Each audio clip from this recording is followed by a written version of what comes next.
Здравствуйте, в эфире программа «История башкирских родов». У микрофона Максим Курников и Салават Хамидуллин, руководитель автономной некоммерческой организации «Шажире». Здравствуйте. Здравствуйте.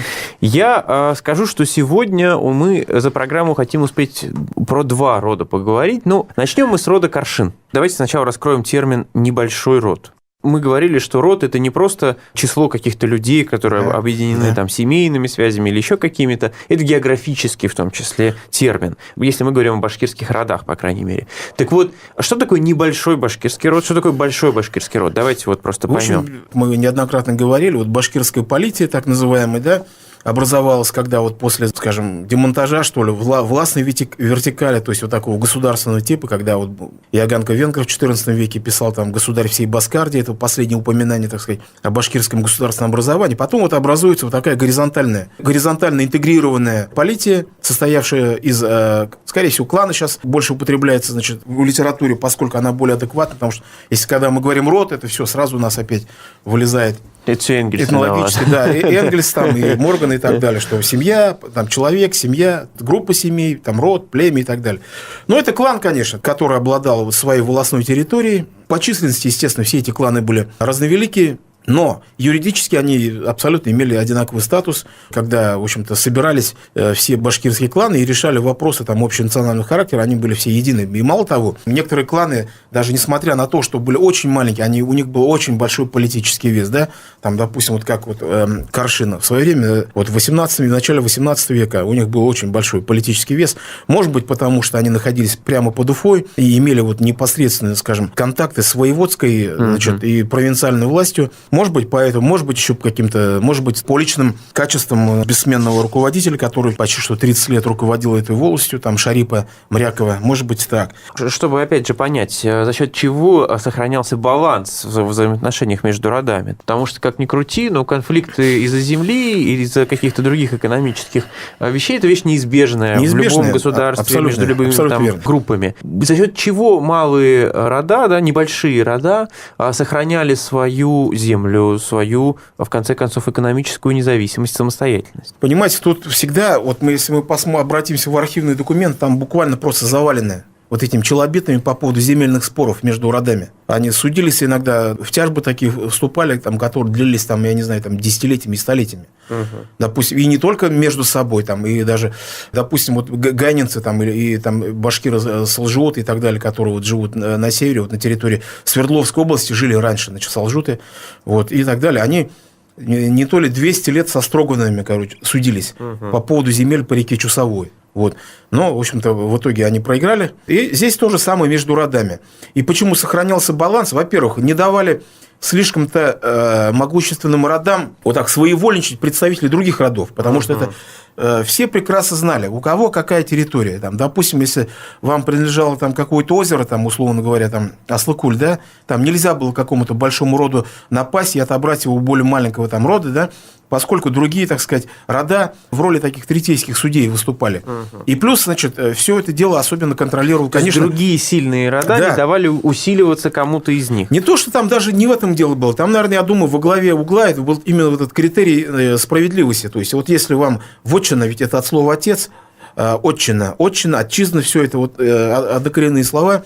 Если вашим отцам и предкам принадлежало, то другие рода, в общем-то, все это прекрасно знали. И свидетельствовали, это земля была еланцев, другой род сюда незаконно вступается и так далее.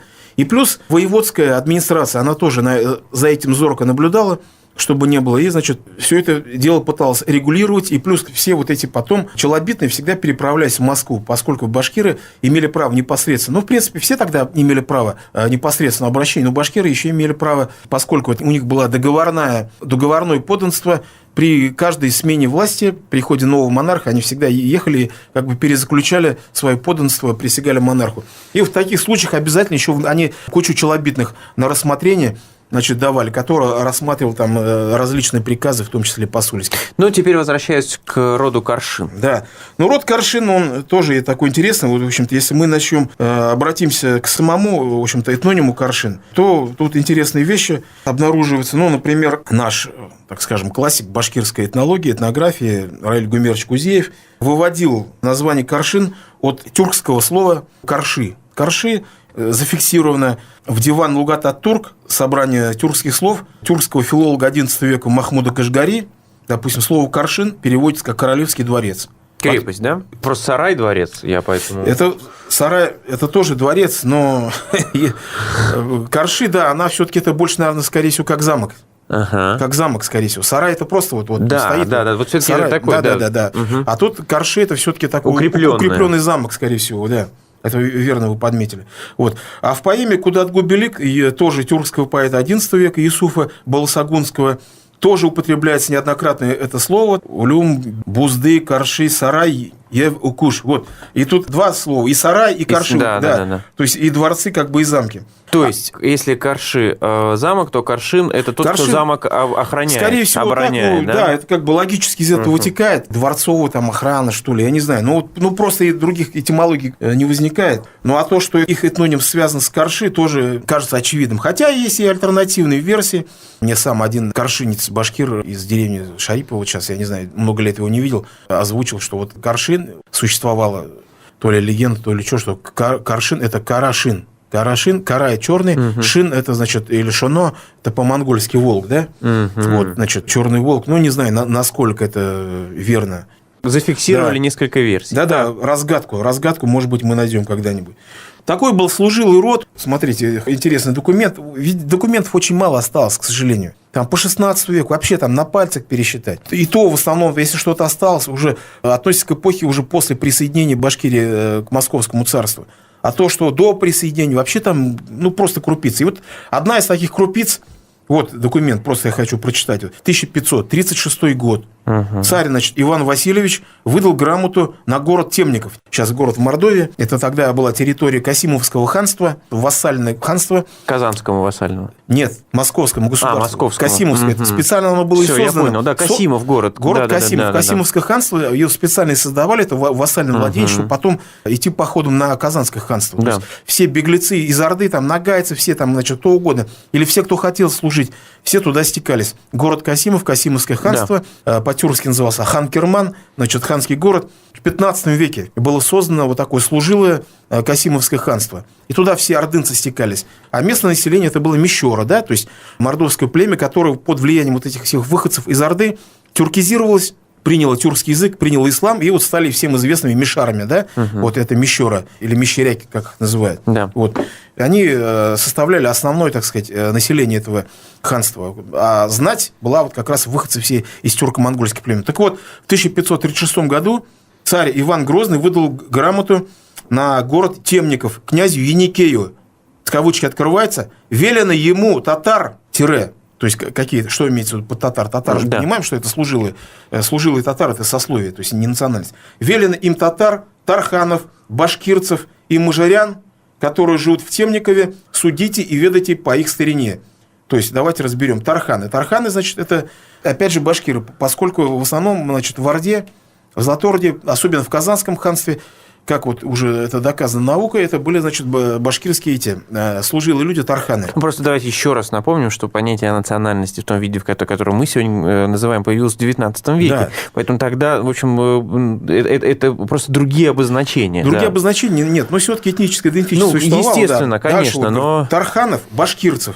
Башкирцы это понятно, вот просто, значит, рядовые ясашные башкиры, которые, может быть, с этими же тарханами приехали, значит, и мажирян. Мажиряне – это мишари, конечно. Мишари, то есть мещеры местные. И далее, значит, пишет, а уже другая грамота, то есть мы видим, что до присоединения еще Башкирии к России, еще даже до взятия Казанского ханства, мы видим, что башкиры уже в Касимове служили, видите, да? То есть уже на службе, когда говорят, что вот башкиры начали служить в московских войсках только после, значит, присоединения. Нет. Выясняется, служилые люди, понимаете, это у них не было какой-то, скажем, территориальной привязки, это экстерриториально служилый такой класс, они сегодня могли в Казани служить, завтра скажут, там, московский царь, могут в Москву поехать. С кем договорятся. Да, захотели, там, еще в Крым поехали, понимаешь, то есть это нормально феодальная такая вот. Это средневековье в классическом виде. Да, какой феодал, значит, виде. Ему пообещать, какие условия, ну, пожалуйста, хоть куда, он хоть в Сибирь поедет, куда ему угодно. И тут дальше, значит, сохранилась также копия грамоты царя Василия Шуйского 1608 года, пожалованной князю Акчурину, и в котором говорится, вот за службу и родени, вымороченные княж Акчуриным княжем, что-то Карьева, над мордвою, то есть ему дается власть, над мордвою Коршинского Беляка судом и пошлинами. То есть это о чем говорит? То есть Коршинский Беляка, то есть Бейлик, то есть это княжество, Коршинское княжество, вот внутри, это владение, внутри, опять же, этого Касимовского ханства. Все, у нас есть четкие доказательства, что в 16-м, раз это в начале 17 века, значит, это и раньше было. То есть, значит, в 16 веке вот коршинцы, как служилые люди, выезжали в Касимов, служили в Касимовском ханстве и даже оставались уже и там, и после. Но ведь недаром мы, когда вот начали генотипировать выходцев вот из Мещеры, многие Мещеры имели, в общем-то, те же самые гаплогруппы, как и башкиры. Ну, фактически это те же самые башкиры, которые уже, значит, в виде мишарей, часть, не все, конечно, часть переехала сюда, уже в Башкирии, и, в общем-то, живут. Мы, кстати, не сказали, где они проживают, коршинцы. Мы упомянули, что они близки были к Уфе. Близки к Уфе, да. Ну, в общем-то, а территория в основном, в общем, все вот 99% коршинских населенных пунктов на территории Кушнаренковского района. Ну, это, во-первых, значит, деревня Шарипова, вот когда мы едем по трассе в сторону Казани, вот, деревня Шарипова, там 3 деревни Акбаш, даже 4 было Акбаш, Акбаш Верхний, Акбаш Средний, Акбаш Нижний, потом деревня Мамякова мы всегда проезжаем, потом Гумерова, Юлуш, Асаново, Агарды, Кугуль. Но это же, правда, уже Юлуш, Асан, Агарды и Кугуль, это уже на территории Уфимского и Благоварского районов. Вот. Но основная масса всех коршинцев вот, проживает на территории Кушнаренского района. Центральной деревней была деревня Шарипова. Это просто сейчас усеченное название, а оно называлось раньше Коршин-Шарип. А почему Шарип? В честь старшины Коршинской волости Шарипа Мрякова. Некогда было первое лицо Башкирии вообще-то в отношениях с центральным правительством. То есть это был такой верный старшина. Говоря современным языком, такой, значит, делец был еще тот. Своего рода Остап Бендер просто супер предприимчивый. Мало того, что владел вотчинными территориями, он, значит, добился, как бы сказали, значит, патент на продажу, значит, алкогольной продукции. Тогда это вообще была, так сказать, монополия государства. Там и... Винный откупщик это называлось. Да, винный откупщик. Заработал неимоверное состояние. Он, кстати, был первым башкиром, а может быть, даже вообще первым, так сказать, мусульманином и народцем, который имел дом в Уфе, короче. У него был здесь внутри Уфы усадьба, потому что тогда это была военная крепость, и так было устроено, что и народцы там, ну, потенциально как бы враги там и так далее, понимаешь, там вдруг там восстание, они там ворота откроют и так далее. То есть это все вот так, по такой призму рассматривалось. А он был первый... Это какие годы? Начало 18 века. 18 века. Вот. И, ну, потом вот восстание началось с 35-40-х годов, 1735-40-х годов. И вот Шарип Мряков, он, конечно, он был самым верным старшиной, сражался против восставших. Ну, понятно, экономически абсолютно вообще все оправдано, потому что все свои капиталы он заработал как раз благодаря монополии, благодаря государству, да, и поэтому он его защищал. Так он под Уфой находился. Значит, любая экспедиция там, карательная из Уфы, от его волосы там ничего не останется. С другой стороны, видимо, он не очень-то популярен был среди своих вотчинников. Видимо, он там многих и обижал. Есть сведения, что он пленных башкир там в неволе у себя держал там, и так далее. Вот во время восстания много повстанцев было, и вот попадали. И, значит, и в итоге, что мы видим? Если в начале, вот в 1725 году, 1725 год, тогда ведь Башкирия это была терра инкогнит, и власти не имели даже представления даже о численности башкир, просто не пускали, информацию не давали. То есть такое было представление, что если нас всех перепишут, то всех там непомерным ясаком обложат, и все, и, значит, лучше скрывать, лучше занижать численность. И чтобы узнать, впервые в Башкирию проник в 1725 году, представьте, 1725 год. Уже там Америку, англичане освоят, тут сюда даже зайти не могут, понимаешь, царские власти. Сами уже русские, уже на Аляске высадились, уже в Калифорнии. А здесь вот то, что под бок, это терра инкогнито еще было. Вот. С разведывательной целью отправили кунгурского бургомистра Юхнева. Якобы с торговыми целями, а на самом деле узнать, в общем-то, количество. И прямо ему задание было дано вычислить людей, мужчин, которые могут воевать, сколько их вообще человек. И вот он ездил, в какие-то волости его не пустили, вообще просто выгнали, а в каких-то он побывал. И вот он был в Коршинской волости, и вот он дал численность такую, что в Коршинской волости числилось 700 дворов и 2100 мужчин, способных воевать. То есть, если взять это один воин к 5, там, допустим, мирных жителей, то получается около 10 тысяч душ обоего пола. То есть, это очень крупный род по тем временам, огромный клан. Когда кончилось восстание, и приехал Рычков в середине 18 века, то есть через 25 лет после Юхнева, что там осталось? Из 700 дворов осталось 77 дворов. 10-кратное падение. Куда делись люди? И либо экономика так сложилась, они переселились, либо это были такие серьезные бои. Бои были, но не могли же вырезать всю эту волость. Это же не могло быть. Поэтому тут большой как бы вопрос. Либо кто-то из них ошибся. Тоже нельзя исключать. Ну, может быть, но я не думаю все-таки. Я думаю, что все-таки это вот как бы результат его непопулярной политики. Дело в том, что ведь, ну и что, твой клан, как бы ты, ладно, Коршинец, но если ты там перебежишь в другой клан, тебя тоже там примут, и никто тебя не спросит, там, кто ты по происхождению. Я же говорю, эти кланы, они не были там кровно-родственными там какими-то. То есть они могли переходить из клана в клан. Я думаю, просто вот в результате его непопулярной в народе политики этого совершены, там большинство его клана просто разбежалось по соседним кланам просто и все. Эконом-политические причины, да, скажем так. Можно так сказать. Говоря марксистским языком. Ну вот еще что хотел сказать, как раз вот когда была Семилетняя война 56-1764 годах, деревня Коршин-Шарипов была местом сбора, причем для многих походов. Был под Уфой сборный пункт. В Уфу же как? В Уфа же маленькая. Куда ты эти полчища поставишь? В Коршин-Шарипов это обычно такой был сборный пункт для отправки там какие-то там заграничные походы там, или куда-то. В общем, формировался вот этот башкирский полк. Ну, еще хотелось сказать, наверное, о людях каких-то, да, там. Об известных представителях. Да. Ну, там говорят, что вот я не проверял, говорят, что вот отец этого знаменитого Рудольфа Нуриева, вот коршинец. Я знаю, что он где-то под Уфой родился, но пытался где-то найти, но у меня было, значит, сомнение, то ли он дуванейцин, то ли он, значит, коршинец. Мать-то у него из-под Казани татарка, а отец вот здесь он под Уфой. Ну, там вот народный художник СССР Арсланов Мухаммед Нури Ахмедович, тоже вот он из деревни Мамякова был. Вообще в Мамяково интересно, вот у них 2 кладбища. Со стариками разговариваю, а почему, говорю, у вас 2 кладбища? А это, говорит, Иске-Зейрат, старое кладбище, говорит, башкирцы, Башкир-Зейрата, говорит. Тут небольшой такой, маленький, а это, говорю, а это Мишар-Зейрата. То есть, в деревне 2 общины, то есть, подавляющее большинство, значит, башкиры были, небольшая там часть была Мишарская, потом позднее переселились. Хоронили даже на отдельных кладбищах. Ну, вот мы хотели сегодня про 2 рода поговорить, но не успеем мы про 2 в этой программе. Тазвар, хоть и род небольшой, а история интересная. Это была программа «История башкирских родов». У микрофона были Максим Курников и Салават Хамидуллин, руководитель автономной некоммерческой организации «Шежере».